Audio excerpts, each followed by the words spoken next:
네, 그래서 제가 이름을 정한 거는 이제 그 대학 수학 적응법이라고 하는 방법이거든요. 대학 수학에 적응하는 방법. 그러니까 두 번째는 이제 대학 수학 적응하는 방법도 한번 보도록 합시다. 두 번째는 이제 대학 수학 공부의 적응법.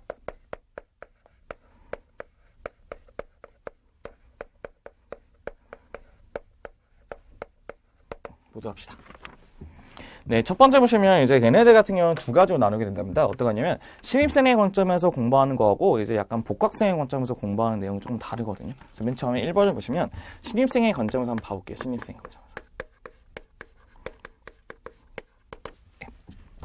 네, 저희가 이제 신입생의 관점에서 보게 되면요. 제가 이제 그 질문서이나 그런 것을 많이 보게 되면 이제 신입생 같은 경우는 이미 수능을 보고 바로 이제 들어오는 친구들이 좀 많은 케이스잖아요. 그러면 이 친구들이 항상 궁금해하는 것이 무엇이냐면요. 그게 있어요. 선생님, 그 고등학교에 배웠던 미적분하고요. 그러니까 고등 미적분하고 고등학교 때 배웠던 그다음에 대학교 때 대학 미적분이 있는데 그 대학 미적분의 차이가 무엇일까요? 하고 물어보는 그 질문들이 굉장히 많습니다.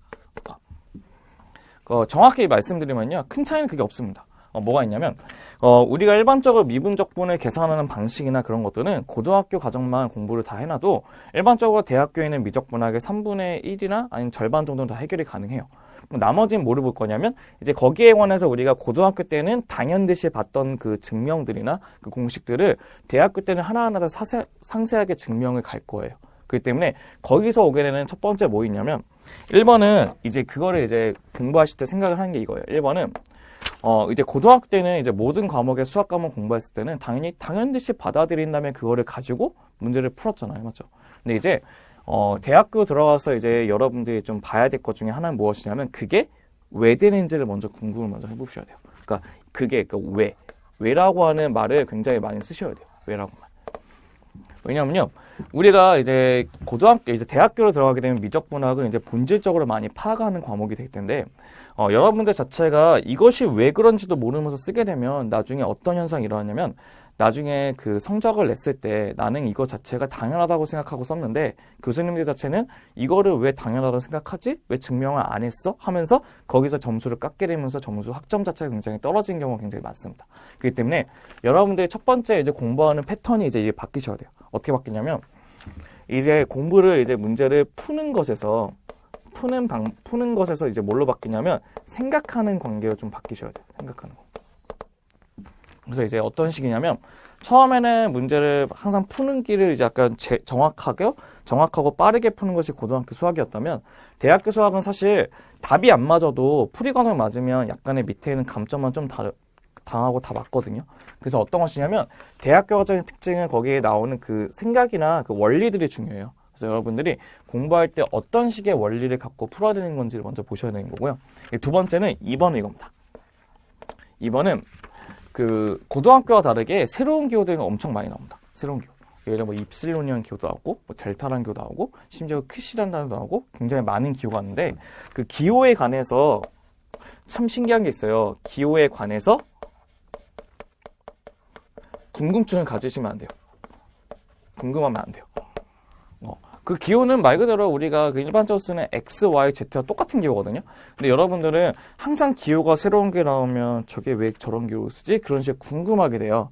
근데 사실 그 기호라고 하는 것은 그런 거죠. 사람마다 이름이 지어지고 있는데 그 이름이라는 것은 보통 부모님이냐 아니면 뭐 할아버지 할머니께서 이미 지어져 있는 이름이죠. 제가 어떤 친구의 이름을 불렀을 때 그 친구의 이름만 보고 제가 인식을 하는 거지 그 이름이 어떤 식으로 되는 건지를 물어보진 않잖아요. 맞죠? 똑같아요. 그래서 어떠한 기호가 있으면 그 기호 자체의 이름이 그건 거예요. 근데 그거에 관해서 그게 왜 그 기호가 돼요? 하고 물어보게 되면 굉장히 조금 힘들게 돼요. 공부할 때마다. 왜냐하면 새로운 기호들이 굉장히 많이 나오기 때문에. 그 다음에 세 번째는 뭐가 있냐면 세 번째는 이제 꼼꼼하게 증명을 좀 연습을 해보셔야 돼요. 꼼꼼한 증명. 왜냐하면 그게 있어요. 저희 고등학교 수학을 공부하게 되면요. 고등학교 수학의 선생님들이 많이 공부하시는 방법은 수능에서 증명 과정 나오지 않습니다. 그렇죠? 그렇기 때문에 많은 그 선생님들이나 이제 학원 선생님들이나 학교 선생님이 말하는 것은 이러한 증명들 그냥 눈으로 보고 넘어가 하고 그런 식으로 많이 얘기하세요. 근데 대학교 같은 경우는 보통 어떻게 되냐면 많은 문제 나오면 8문제 정도 나오고 적게 나오면 6문제 정도 나오는데 그 6문제나 8문제 중에서 거의 3분의 1이나 아니면 많게는 3분의 2까지가 증명만 나오세요. 그 말은 무슨 뜻이냐면 걔네들이 문제 푸는 건 중요하지 않다는 거예요. 왜냐면 문제 푸는 것은 어차피 문제는 많이 풀다 보면 늘어. 근데 너네들이 그 문제를 풀기 위한 그 과정들을 어떻게 정확하고 상세하게 알 수 있는지 그걸 밝히는 것이 바로 대학 수학의 목적이거든요. 그렇기 때문에 꼼꼼한 증명 과정을 보는데 제발 제일 조심해야 될 게 하나 있어요. 어떤 거냐면 그 증명 과정 중에서 여러분이 안다고 해서 생략하시면 안 돼요. 절대 생략을 하시면 안 됩니다. 예를 들어서 대학교 그 고등학교 과정 같은 경우는 막 그런 거 많이 생략하세요. 모든 실수 X에 관하여. 그런 것도 어떤 거냐면 기본적으로 고등학교에 있는 베이스 자체가 실수 체계예요. 그렇기 때문에 그걸 안 쓰더라도 기본적으로 쓸 수 있는 과정은 실수 안에서 쓰기 때문에 감점 요소가 안 되거든요. 근데 대학교 과정은 실수에서 꼭 적용된다는 법칙이 없어요. 그렇기 때문에 여러분들이 당연하게 이거는 넘어갈 거라고 그냥 안 써도 당연히 100점을 맞을 거 생각하는 것에서 감점이 시작하기 때문에요. 여러분들이 꼼꼼한 증명을 할 때 굉장하면 거기에 있는 하나하나 상세 과정에 대한 증명 생략이 들어가면 안 돼요. 그리고 여러분들이 갑자기 A에서 B로 가는 루트를 바꿨을 때 갑자기 생뚱맞는 식으로 바뀌게 되는 그 식에 대한 이유를 얘기해 줘야 돼요. 얘기 안 해주면 다 감점 요소입니다. 그래서 여러분들이 이제 공부를 할 때 어떻게 할 거냐면 증명을 그냥 기본적으로 그냥 하면서 이거 그냥 보고 넘어가면 되지 그런 식으로 공부하면 안 되시고 꼼꼼하게 증명해 보시면서 당연히 여러분들이 써볼 줄 아셔야 돼요. 그러니까 많이 써보면서 꼼꼼하게 증명을 해보셔야지만 얘네들이 있는 그 미적분학에 대한 내용 자체가 이제 많이 도움이 되실 거예요. 그 다음에 네 번째는 사실 이게 있어요. 네 번째는 사실은 그 여러분들의 그 고등학교 내용 중에서 많은 리뷰가 포함되지는 않아요. 왜냐하면 다시 똑같은 것도 배우긴 하는데 걱정되는 파트가 하나 뭐냐면 기하 벡터 파트가 있답니다. 기하 벡터.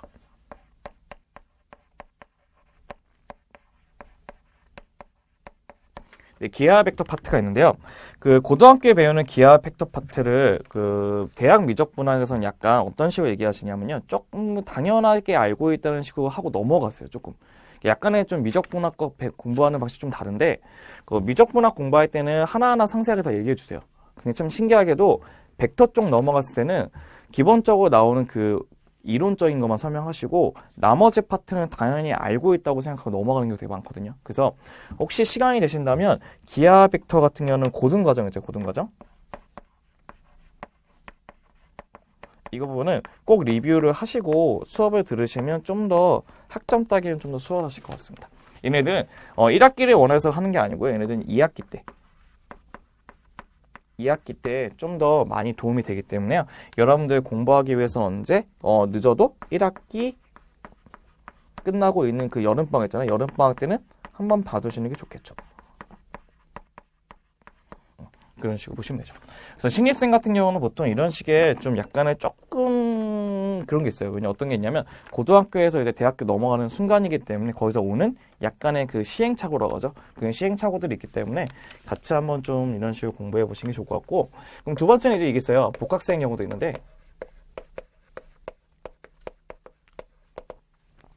이제 복학생 경우는 약간 두 가지가 있죠. 예를 들어서 이제 군대를 갔다가 제대하고 돌아오는 그 남자 복학생 경우도 있고 남 복학생 경우도 있고 그다음에 어떤 경우는 있냐면 그 일반 복학생들도 있어요. 일반 복학생들이라는 건 무슨 뜻이냐면 아예 편입해서 들어왔든지 아니면 한 몇 년 동안에 약간 이렇게 교환학생 갔다 왔는지 그런 식으로 해서 걔네들이 갖고 있는 복학생의 개념들이 약간 포괄적인데요.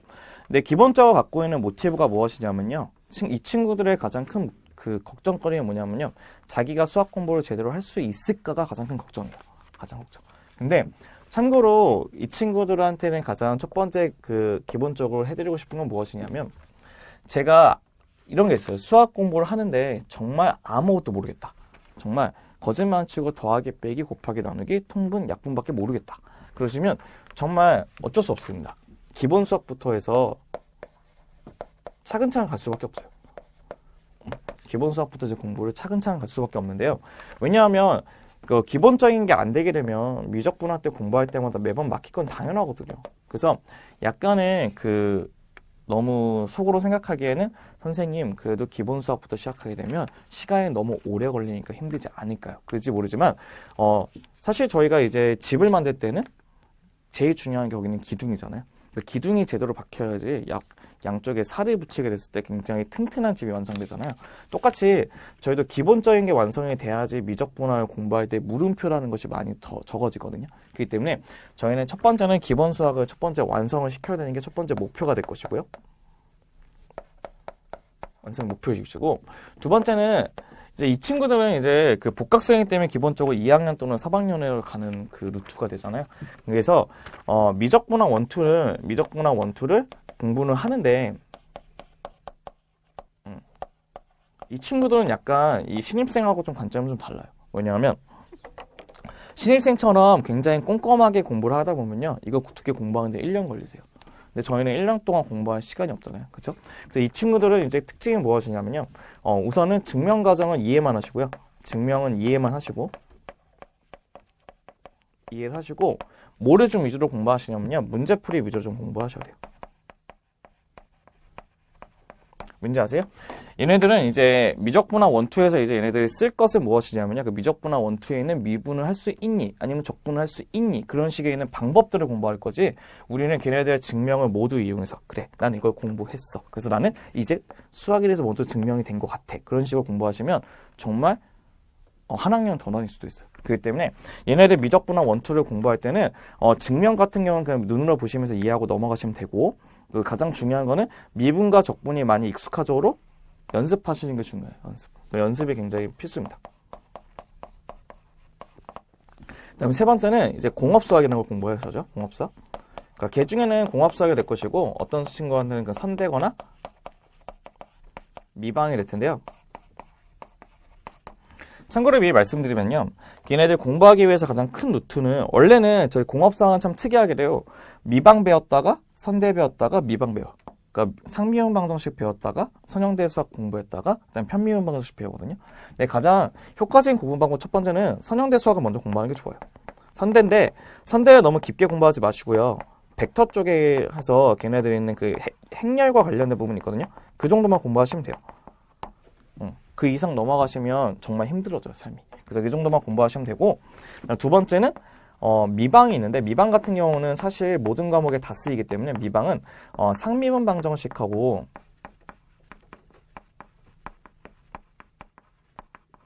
편미분 방정식 두 가지를 확실하게 이제 여러분들이 정복을 하셔야 돼요. 이 두 가지의 정복을 못하게 되면요, 사실 굉장히 좀 뒤로 갈수록 굉장히 힘들게 돼요. 그래서 이런 식의 우리가 이제 신입생의 경우하고 이제 복학생의 경우가 공부하는 방식이 좀 다르죠. 왜냐하면 신입생 같은 경우는 아직 사실 그 이상의 수학이 중요한 게 아니고요. 기본적으로 만드는 그 뼈대가 중요하기 때문에요. 그 미적분학을 공부할 때 갖고 있는 꼼꼼한 증명법하고, 그다음에 기백 같은 경우는 공부를 제대로 안 해두면 굉장히 힘들거든요. 그런 식의 있는 정도만 공부하셔도 굉장히 좀 빠르게 공부하는 편이고요. 좀 더 욕심이 있는 친구들은 뭐까지 공부하시냐면 다섯 번째는 확통까지 보시면 되죠. 대부분 학교가 이제 1학년 때 그 교양 과목으로 통계학을 공부하기 때문에 확률과 통계도 공부해 놓으면 편하죠. 네, 복학생의 관점에서는 이제는 그 기본적인 과목을 안 배우고 이제 여러분들이 필요한 공업수학 위주로 공부하기 때문에 공업수학에 필요한 과목에 있는 선수 과목을 먼저 공부해 두시고 그걸 이용해서 공업수학을 완성시키는 게 주 목적이 될 것입니다. 그럼 이제 세 번째는 이제 뭐를 볼 거냐면요. 세 번째는 그러니까 가로 3번인데요. 세 번째는 이제 그럼 어떻게 하면, 그럼 선생님은 이제 어떻게 하면 학교 학점을 좀 더 잘 높일 수 있는 방법이 있을까요? 하고 얘기하는 경우가 있을 거예요. 그래서 우리가 세 번째를 보시게 되면 걔네들 학점을 좀 높일 수 있는 좀 방법들을 한번 보도록 해볼게요. 이거는 지극하게 제가 많이 써봤던 방법이기 때문에요. 아마 그 학생들마다 조금 차이가 있긴 하겠지만 제가 공부했을 때는 이런 방식이 가장 효율적이었던 것 같아요. 그래서 한번 알려드린 건데요. 세 번째는 이제 효율적인 그 수학 공부 방법 좀